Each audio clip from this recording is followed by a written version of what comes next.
Saudara-saudara, kita akan mendengarkan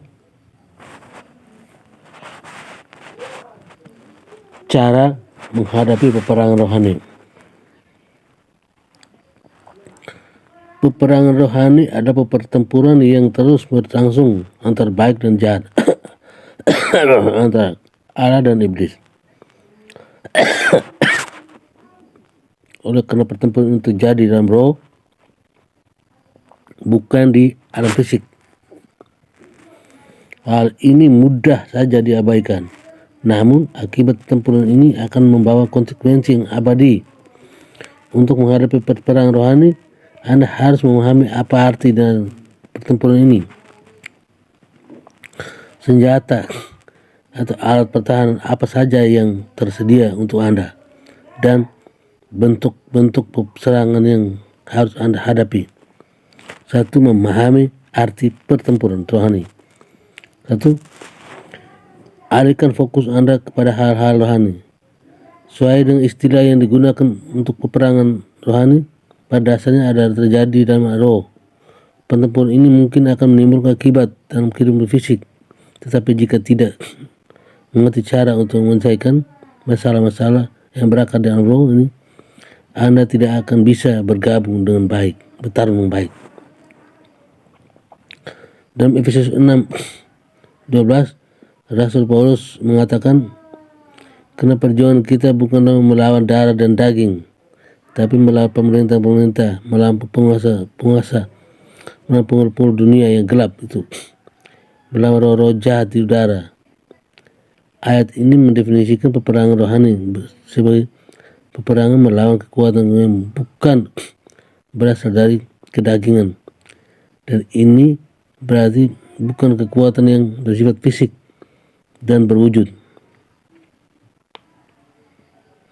Oleh karena alam roh dan alam fisik saling berhubungan, hal-hal yang terjadi di alam fisik akan membawa akibat secara rohani dan sebaliknya. Ketaatan Anda kepada Allah dalam menjalani kehidupan duniawi, misalnya, akan memperkuat roh Anda. Melanggar perintah Allah dalam menghadapi Anda di dunia ini juga akan melemahkan roh Anda, seperti yang tertulis dalam kitab Yakobus 4:7.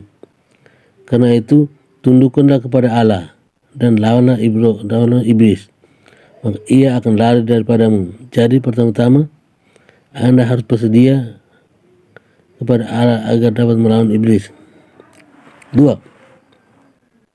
Andalkan kekuatan Allah. Anda baru bisa berharap akan menang melawan musuh hanya dengan kekuatan dari Allah.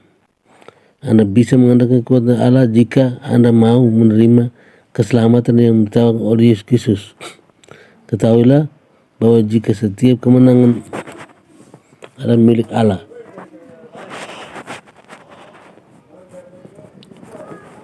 pada saat Anda mencipta menolak iblis, lakukanlah dalam nama Yesus sambil mengandalkan kekuatan Allah untuk mengalahkan yang jahat.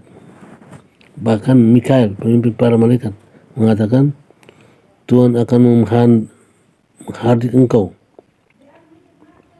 pada waktu ia bertengkar dengan iblis dalam perselisihan tentang siapa yang akan mendapat mayat Musa. Bahkan malaikat juga harus mengandalkan nama Tuhan untuk menolak yang jahat. Jadi tidak heran jika umat Kristen harus mengandalkan nama dan kekuatan Tuhan, kekuatan Yesus Kristus untuk melakukan hal tersebut. Anda juga harus mengerti bahwa tidak ada gunanya jika Anda hanya menyebut nama Yesus saja. Anda harus mengandalkan kekuatan hubungan dengan Yesus sebagai seorang Kristiani. Dalam Kisah Para Rasul 19 diceritakan kisah tentang 7 putra Skewa yang memakai nama Yesus untuk mengusir roh jahat dan memiliki hubungan yang mendalam dengan Yesus. Suatu hari roh jahat itu menyerang balik dan menyiksa mereka karena mereka mengandalkan diri pada keyakinan salah dalam melakukan pengusiran roh tersebut. Mereka hanya menggunakan nama Yesus tanpa benar-benar mengenal Yesus. 3. Tinggalkan pikiran-pikiran penuh dengan keangkuhan. Anda memiliki kekuatan untuk melakukan pertempuran dalam perang rohani yang lebih besar. Tetapi kekuatan ini memberi kepada Anda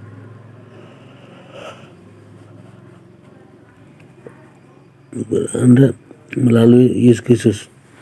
Jika Anda mulai menyombongkan diri seakan kekuatan ini adalah milik Anda sendiri, tinggalkan dulu keangkuhan diri sebelum Anda melangkah lebih jauh. Setan bisa menggunakan dosa keangkuhan untuk melawan Anda dalam peperangan rohani. Anda harus menjadi orang rendah hati agar bisa benar-benar berserah kepada Allah.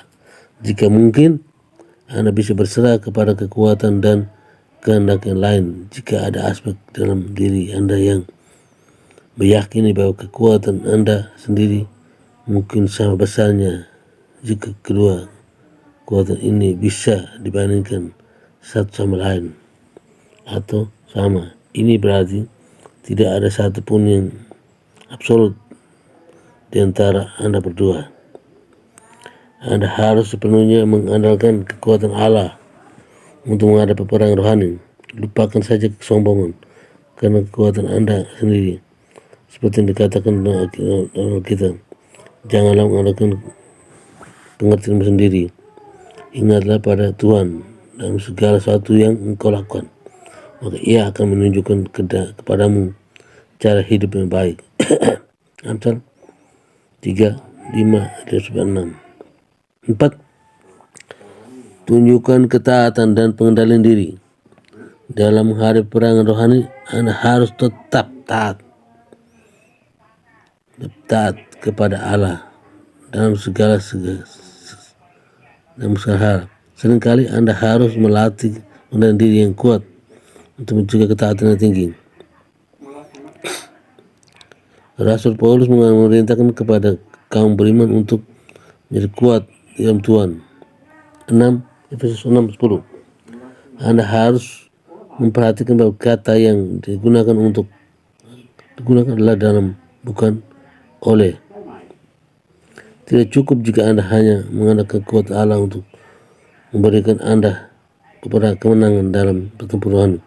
Alih-alih Anda harus menjalin persahabatan dengan Yesus, bertempur dengan penyertaan Allah dalam peperangan yang harus Anda hadapi. Ketaatan dan pengendalian diri sangat dibutuhkan untuk melakukan hal ini. Anda harus taat kepada Allah dan menjalankan perintahnya dan menolak yang membebaskan diri Anda dan kekuatan apapun yang bisa mempengaruhi Anda untuk melakukan hal-hal yang sebaliknya.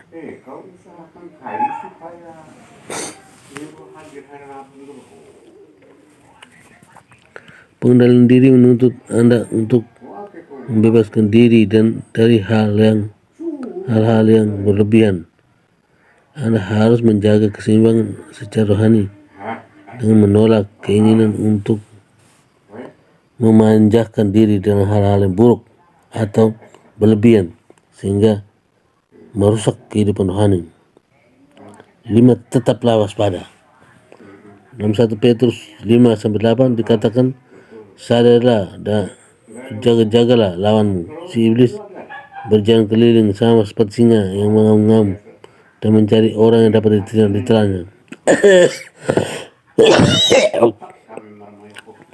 Ketahuilah bahwa sebuah serangan bisa datang dari pada saat yang paling tidak Anda duga. Anda harus tetap waspada di medan pertempuran, dan Anda juga harus selalu melindungi diri sendiri dari serangan yang mungkin terjadi. Hadapi pertempuran ini dengan kesungguhan hati. Musuh akan selalu siap menyerang, jadi Anda harus selalu siap mempertahankan diri. Pada saat Anda bangun tidur di pagi hari, Sediakan waktu untuk mempersiapkan diri secara rohani dan berdoa dan bermeditasi. Mintalah agar Tuhan selalu membantu Anda setiap hari dengan berdoa. Tuhan, saya tidak bisa menjalani kehidupan ini sendirian, tapi bersama Engkau saya pasti bisa. 2. Mengenakan seluruh pertempuran senjata Allah. Perlengkapan senjata Allah. 1. Ketahuilah istilah senjata Allah. Pengertian senjata Allah merujuk pada arti metamorfis tentang pertempuran senjata rohani yang setiap saat harus dikenakan oleh umat Kristiani untuk melindungi diri mereka dan iblis. Pengertian menyeluruh dari senjata Allah dijelaskan dalam Efesus 6:10-19. Bab ini menginstruksikan kepada Anda, kenakanlah seluruh perlengkapan senjata Allah supaya kamu dapat bertahan melawan tipu muslihat iblis. Efesus 6:11. Pada dasarnya mempersenjatai diri sendiri dengan berlindung dan senjata yang ditawarkan kepada Anda atas dasar iman Anda kepada Yesus Kristus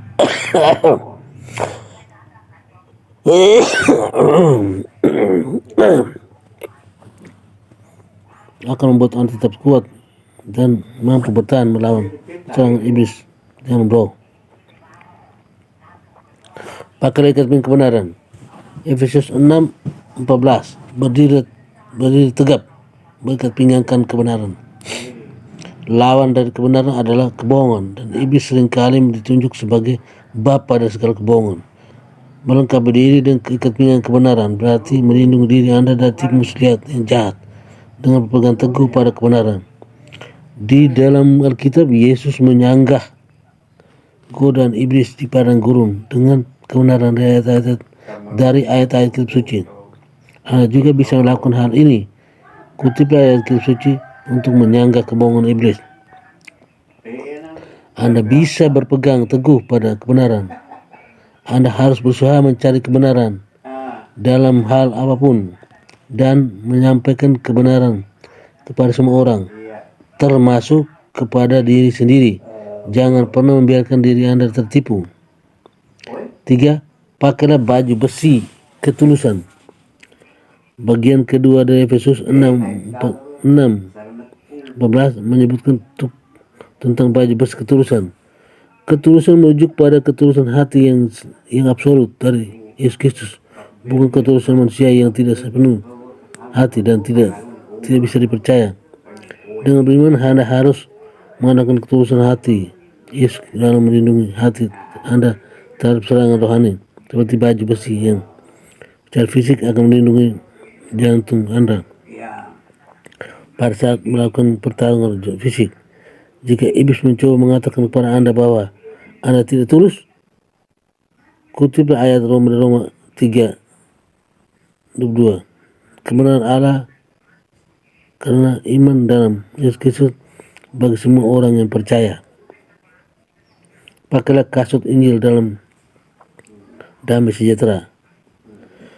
Efesus 6:15 memerintahkan kepada kamu beriman agar kakimu berkasutkan kerelaan untuk membentangkan Injil damai sejahtera. Kata-kata Injil damai sejahtera merujuk pada Injil atau kabar baik tentang keselamatan.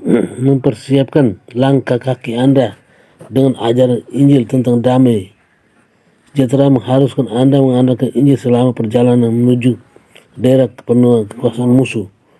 Jiwa akan dilindungi jika Anda selalu melangkah maju dengan pimpinan Injil. Apa yang dikatakan dalam bait dan kitab suci, cari dahulu kerajaan Allah dan kebenarannya, maka semuanya itu akan ditambahkan kepadamu. Matius 6:3. Juga berarti perlindungan rohani dan iblis. Dan genggamlah percaya iman. 5. Genggamlah percaya iman.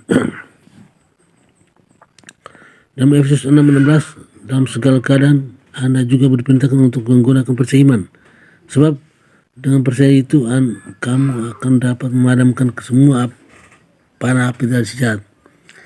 Iman adalah hal penting yang mutlak Anda miliki pada saat terlibat dalam peperangan rohani. Sama seperti percaya, iman bisa melindungi diri Anda dari serangan yang didapatkan oleh musuh pada saat iblis mencoba mengatakan kebohongan tentang Allah. Tetaplah ingat bahwa apa yang Anda imani adalah Allah itu baik dan mempunyai rencana yang baik untuk Anda dan lain-lain. 6. Pakailah topi baja keselamatan. Dalam Efesus 6:17 dikatakan bahwa terimalah ketopong keselamatan. Keselamatan yang dibicarakan dalam ayat ini merujuk pada keselamatan rohani Yesus yang Yesus tawarkan melalui kematian dan kebangkitannya. Topi baja keselamatan bisa diinterpretasikan sebagai pengetahuan tentang keselamatan rohani, sama seperti dalam helm yang berfungsi melindungi kepala otak, yang keselamatan melindungi pikiran dan serangan rohani dan pandangan yang salah yang bisa menjauhkan pikiran Anda dari Allah. 7. Peganglah pedang roh. Bagian kedua dari Efesus 6:16 memerintahkan agar Anda memegang pedang roh, yaitu firman Allah. Pedang roh secara langsung dijelaskan dalam ayat ini sebagai sabda Allah atau kitab suci. Untuk mendapatkan pedang roh, Anda harus memiliki pemahaman tentang kitab suci. Pengetahuan Anda tentang ayat kitab suci bisa digunakan sebagai tangkisan serangan rohani.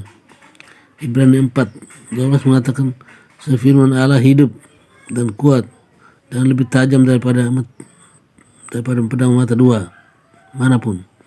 Ia menusuk amat dalam sampai memisahkan jiwa dan roh, sendi-sendi dan sumsum. Ia sanggup membedakan pertimbangan dan pikiran hati kita.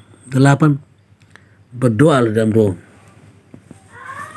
Ayat-ayat tentang senjata lengkap Allah diakhiri dengan Efesus 6:18 yang mengatakan berdoalah setiap waktu dalam roh dan berjaga-jaga dalam doamu itu dan permohonan yang tak putus-putusnya untuk segala orang kudus. Dengan menggunakan kata ini untuk mengutip bab tentang senjata Allah, Rasul Paulus menegaskan pentingnya mengadakan Allah untuk mendapatkan kekuatan rohani melalui praktik doa yang kuat dan terus menerus. Kitab suci mengajarkan agar kita berdoa tanpa henti. Berdoalah selalu dalam situasi mungkin arah untuk minta perlindungan roh.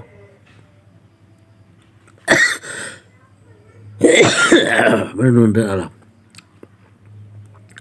Senjata Allah adalah alat dan perlindungan dari Allah berikan kepada orang-orang percaya, tetapi yang andalkan selalu kekuatan Allah.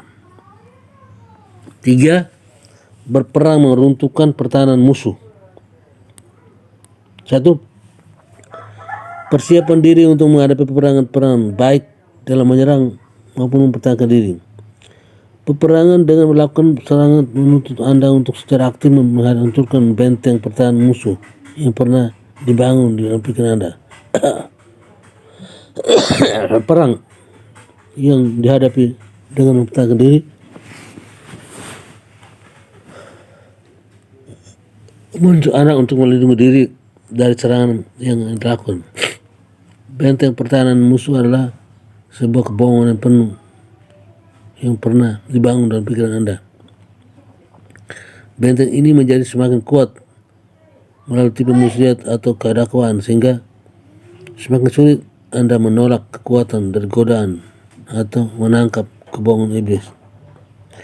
Benteng ini akan cenderung menjadi semakin kuat atau tangguh pada saat Anda sedang bersendirian. Jadi Anda harus selalu aktif bekerja untuk menghancurkannya dengan senjata rohani yang sudah Allah berikan kepada Anda. Jika benteng ini semakin kecil, akan semakin mudah Anda melindungi diri dari serangan berikutnya. 2. Lawanlah tipu muslihat. Musuh akan menggunakan tipu daya untuk menjebak Anda sehingga percaya pada sesuatu yang tidak benar dan Anda akan jatuh dalam kesalahan dan dosa. Contoh yang sering digunakan untuk hal ini adalah pada saat iblis mencobai Hawa agar percaya bahwa tidak akan ada bahayanya jika Hawa makan buah terlarang di teman Eden. Merujuk persenjata Allah, Anda sudah secara aktif mengandalkan sabuk kebenaran dan pedang roh jika Anda berperang melawan tipu daya. Sabuk kebenaran adalah mempertahankan diri Anda dan tim muslihat, sedangkan pedang roh akan membuat Anda mampu melawannya. Dalam istilah yang lebih sederhana, Anda harus mengerti tentang kebenaran agar bisa berperang melawan tipu muslihat, dan agar bisa mengerti tentang kebenaran, Anda harus memiliki pemahaman menyeluruh tentang kitab suci. Kalahkan godaan. Pada saat musuh menggoda, ia akan berusaha membuat sesuatu yang jahat terlihat baik dan menarik agar Anda terpikat. Godaan biasanya akan mengikuti tipu muslihat. Contohnya, Hawa digoda dengan makan buah terlarang. Setelah ditipu agar berpikir bahwa perbuatannya bisa dibenarkan. Suatu hal yang jahat akan terlihat menarik bagi Anda hanya setelah Anda tertipu, sehingga berpikir bahwa hal tersebut tetap bisa dianggap baik. Menghadapi godaan menuntut Anda untuk bisa melawan iblis sambil mendekatkan diri kepada Tuhan. Kedua hal ini sangat penting dan akan terjadinya dengan sendirinya jika Anda terbiasa melakukannya. Mendekatkan kepada Tuhan melalui doa, studi Alkitab, ketaatan, dan ibadah. Setelah Anda semakin dekat dengan Tuhan, Anda akan berbalik dari kejahatan sehingga godaan akan semakin kecil. Hadapilah dakwaan.